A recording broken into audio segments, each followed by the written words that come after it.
lorsqu'on parle, par exemple, de donner une certaine chance d'égalité aux hommes et aux femmes, c'est-à-dire, on ne veut pas dire de prioriser les femmes. On veut juste dire de reconnaître leur mérite. Voilà, exactement. Voilà. Parce que justement, lorsque on a, par exemple, comme vous l'avez souligné récemment, la candidature d'une femme et d'un homme, on juge directement, il y a des préjugés. On dit que l'homme, il va certainement tenir beaucoup plus la dépression par rapport à la femme. Les femmes sont très émotives. C'est pas totalement faux, mais il n'y a pas que ça, je veux dire. Les hommes aussi ont leurs défauts. Donc, si on peut, si on a vraiment cette volonté, il y a la possibilité d'exploiter le bon côté, je veux dire, les points forts des hommes comme des femmes. Juste les mettre à l'épreuve. Tout ce qu'on demande, c'est qu'il y ait une épreuve d'égalité. Ensuite, on verra si les femmes feront leur preuve ou pas. On sait qu'elles sont très battantes. D'ailleurs, il y a une étude qui a montré que les hommes, tout comme les femmes, ont les mêmes degrés d'ambition. Donc, c'est certainement cette pression faite par la société qui influence l'ascension de ces différentes femmes. Toujours dans ce sens d'amélioration, dans toujours cette même lutte qui est la nôtre à tous. Est-ce qu'il y a une femme qui vous inspire, vous? Une femme qui m'inspire. Sans exagérer, je dirais moi-même. En toute humilité. Oui. Très bien, c'est très intéressant. Pourquoi vous dites que vous vous inspirez vous-même? Euh, Pourquoi je le dis? Je vais déjà me baser sur une expérience que j'ai vécue aujourd'hui même. J'étais en salle d'examen euh, et il y a des questions que je ne connaissais pas. J'avais mon téléphone à côté. Je savais que tout y était. Et aujourd'hui, avec ChatGPT, je pouvais l'utiliser. Mais je suis restée là devant ma feuille, face à ma conscience. Je me suis dit que l'honnêteté, la loyauté ne sont pas des choses qu'on naît avec, mais c'est des choses qu'on a, des qualités ou encore des principes qu'on acquiert avec le temps et aussi parfois dans des difficultés, dans des moments d'épreuve. Et quand j'ai pensé à cela, je me suis dit, je vais assumer ma note. Donc, quand je dis que la femme qui m'inspire, c'est moi-même, c'est en regardant d'où je viens, les difficultés que j'ai eues dans mon parcours et comment, avec beaucoup de difficultés, avec des blessures, des douleurs, j'ai pu me relever. Donc, je pense que en tant que femme, on a le choix. On a le choix de ne pas se laisser borner par des propositions qui finissent par détruire ce que nous sommes. On a le choix de pouvoir rester intact, honnête, peu importe ce qui se passe autour de nous. On a le choix de garder notre dignité. Mais vraiment, quand je dis notre dignité face aux épreuves. On a le choix de gagner sa dignité. C'est très intéressant. Surtout pour nous qui sommes ici au Maroc, on sait que Oui. on traverse parfois des moments très, très difficiles. Et en tant que femme, lorsqu'on se met dans une certaine situation, je suis pas femme, mais lorsque je me projette un peu dans le corps d'une femme, je me dis que tu as la possibilité de faire énormément de choses. Et lorsque tu as plusieurs choix, c'est difficile de faire le bon choix. Et justement, dire malgré tout, je choisis de faire le bon. On dit pas qu'on n'est pas fait, mais qu'on essaye de choisir la bonne foi. Oui. Ça, c'est très intéressant, je trouve. C'est très intéressant.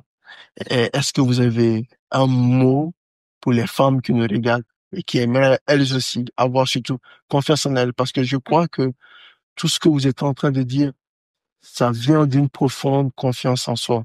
Parce que lorsqu'on a confiance en soi, on se dit que malgré tout, je peux quand même avancer. C'est-à-dire, je traverse des difficultés, mais je peux aller au-delà de ça. Je mérite mieux. Exactement. Je peux faire mieux.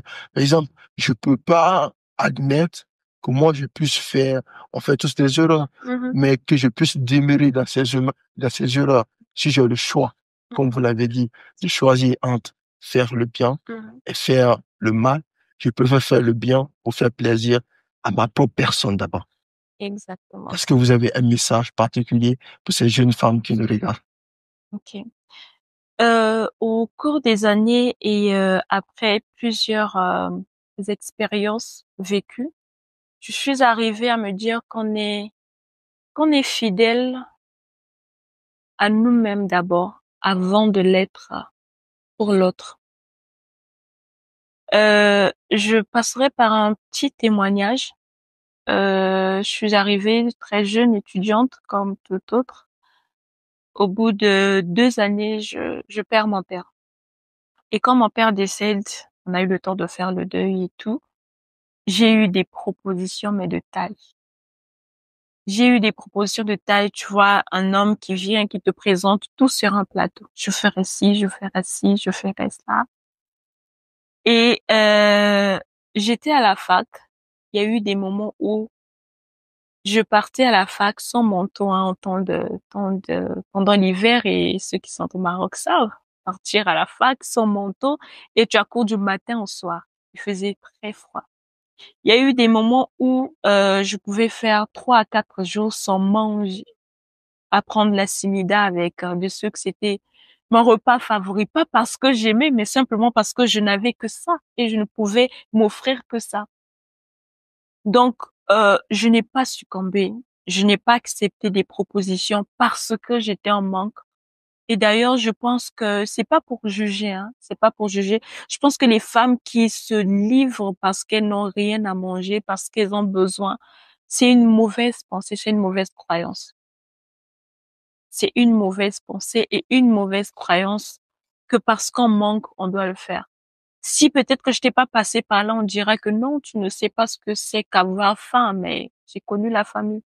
J'ai connu la fraîcheur. Il y a eu des moments où voir une viande pour moi était un sujet de bonheur, de joie. Enfin, j'ai la viande devant moi. Donc, si je ne me suis pas laissée tenter ou bien laisser aller par des propositions, je pense que chaque femme a le choix de pouvoir le faire. C'est notre responsabilité. Et je encouragerai les femmes à prendre conscience de leurs valeurs. Déjà que nous sommes porteuses de vie. Ça veut dire que nous avons beaucoup à donner. Nous avons déjà, regardons simplement le fait de pouvoir porter une vie en toi pendant 9 mois. Regardez un peu tout ce par quoi la femme passe. Il y a beaucoup de difficultés. Porter l'enfant et après, il y a l'allaitement, il y a l'éducation. On dit éduquer une femme, c'est éduquer toute une nation. Ça veut dire que la femme a beaucoup à donner. Si l'homme passe par la femme pour être éduqué, ça veut dire que donc je vais peut-être interpeller des jeunes sœurs, des petites sœurs ou peut-être des grandes sœurs, hein. Il n'y a pas d'âge pour donner un conseil. C'est déjà de prendre conscience de notre valeur, de se battre pour des bonnes causes, de c'est de se former parce qu'on ne donne que ce qu'on a. Et peut-être si aujourd'hui on est réduit à rien parce que nous ne présentons pas ce pourquoi les gens doivent nous respecter en fait. Donc je veux encourager une femme à déjà se valoriser. Ta valeur, c'est pas une autre personne qui va la définir ou bien qui va dire que tu es une femme de valeur. C'est à toi de prouver que tu es une femme de valeur et déjà de le mériter. Bien sûr, c'est très touchant ce que vous dites. Et comme on le dit souvent, il n'est pas tard aussi pour bien faire. Pour toutes ces femmes, je sais pas, je connais pas la vie des gens. Il y a une chose qui me vient hein, quand vous dites qu'il n'est pas tard pour le faire. On a l'exemple de Lady Sonia. J'ai écouté le témoignage de Lady Sonia, une influenceuse congolaise, je pense aussi burkinabé, bref, qui est repartie à l'école à l'âge de 40 ans, si je ne me trompe pas. Et elle a même précisé qu'elle partait à la fac avec sa fille. Sa fille était déjà à l'université. Elle est repartie pour se faire former et aujourd'hui, elle est coach de plusieurs femmes. Donc, il n'y a pas d'âge pour apprendre. Il nous faut simplement avoir la volonté pour le faire. Aujourd'hui, attends, c'est déjà humiliant hein, pour une maman de repartir à la fac, sachant qu'elle a des enfants, elle est déjà mariée. Elle pouvait se limiter au simple fait qu'elle était mariée. Et j'en profite aussi pour dire que le mariage n'est pas une fin en soi.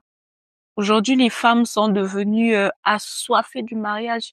On ne peut même pas s'épanouir dans un mariage si on ne sait pas être heureuse nous-mêmes, en fait, étant célibataire, étant face à nous-mêmes. Donc, je pense que la femme doit se battre pour ce qu'elle mérite, se battre pour prouver de faire, pour faire, se battre pour faire des preuves et aussi se battre pour l'éducation d'une nouvelle génération. On a encore une nouvelle génération à protéger. On a une nouvelle génération à accompagner. Celles qui sont passées, la génération qui est passée est passée. Nous avons mal de voir cette génération passer, mais nous pouvons encore arranger les choses pour celles qui arrivent. Bien sûr. Surtout que ce ne sont pas les exemples qui manquent. On a nos mères. On a pas mal de mamans qui sont très braves, qui se battent jour et nuit malgré la souffrance. Tout ça pour pouvoir éduquer, nous mettre réellement sur les rails. Parce que si aujourd'hui nous sommes là, en tant qu'hommes, femmes, bien élevés, c'est derrière, grâce aux parents. Et les parents, généralement, le disent, c'est qu'il y a une femme, il y a une femme derrière. Et une femme derrière, que ce soit ta maman ou le papa, mais derrière le papa, il y a eu sa maman qui l'a élevé. Donc, dans tous les cas, il y a une femme, c'est grâce à une femme dont nous sommes là. Donc, c'est très intéressant de retenir ça. Et surtout pour ces femmes, par exemple, qui ont fait des erreurs en disant tout à l'heure, peut-être que certaines se sont vues impliquées dans certaines histoires à cause de certaines circonstances, mais il y a la possibilité toujours de bien faire, comme on le disait. Et de se relever. Et se Il y relever. a, il y a mon prénom, j'aime bien le dire à tous.